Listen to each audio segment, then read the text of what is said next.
en qué momento es idóneo ofertar la prueba nueva y va más o menos en relativo a la pregunta de la maestra Linda que menciona sobre en qué momento se ofrece la prueba nueva.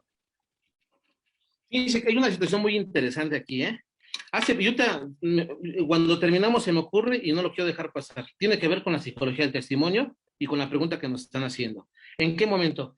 El día de ayer tuve la oportunidad de acudir a un despacho de un abogado que tiene experiencia, se denota la experiencia, y platicando acerca sobre el tema, surgieron diversas aristas, en donde él tenía un planteamiento y yo tenía otro respecto del momento en el cual vamos a ofrecer nosotros la prueba.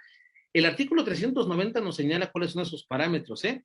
Y tendría que ofrecerse, si es prueba nueva, obviamente una vez de que haya concluido lo referente al desahogo de los medios de prueba, tanto del fiscal como de la defensa.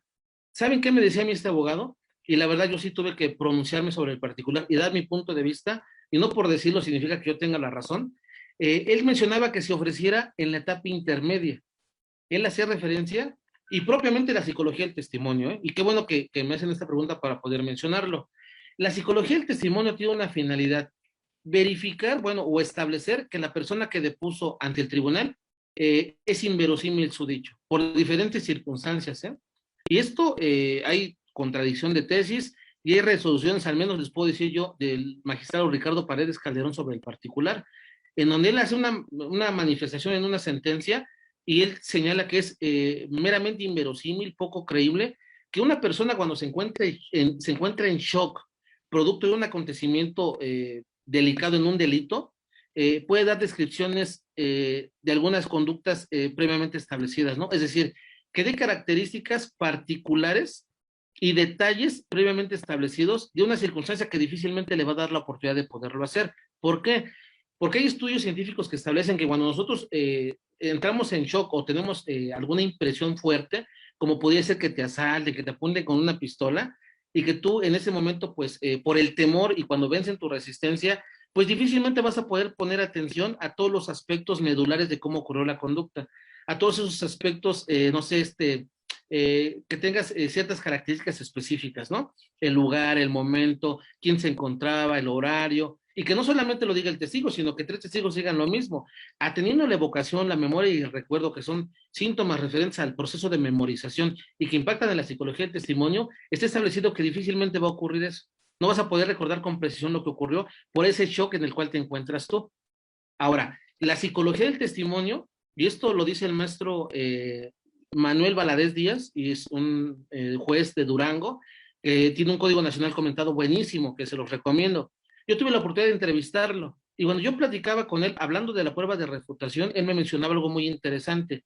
Dice, yo en mi práctica profesional nunca he visto que un abogado ofrezca como prueba de refutación la psicología del testimonio. Y dice el maestro, me parecería muy interesante que alguien lo hiciera. ¿Por qué? Porque precisamente el psicólogo que va a tener la especialidad, no sé, en psicología del testimonio, va a venir a manifestarle al juez por qué motivo no tendría que creerle a la víctima una vez de que haya escuchado su testimonio. Ahora, es importante mencionar o acotar algo. ¿En qué momento yo pudiera ofrecer esta prueba de refutación respecto de la psicología del testimonio? Ya mencioné yo que como prueba nueva tiene que ser en la audiencia de juicio cuando concluya el debate respecto de las pruebas del Ministerio Público y de la Defensa. Cuando concluyan, sigue la prueba nueva, prueba superviniente o prueba de refutación.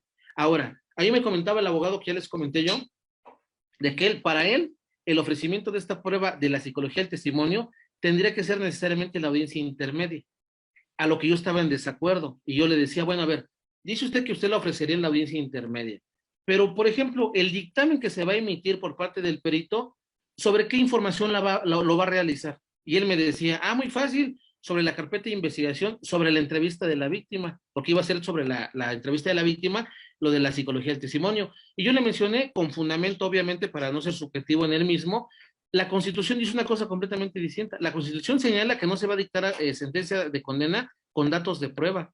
Se dicta con medios, no con datos. O sea, los datos sirven para una vinculación, para un control de detención, pero no va a servir para sustener una sentencia. Ahora, no necesariamente el testigo va a venir a reproducir lo que está en la carpeta de investigación.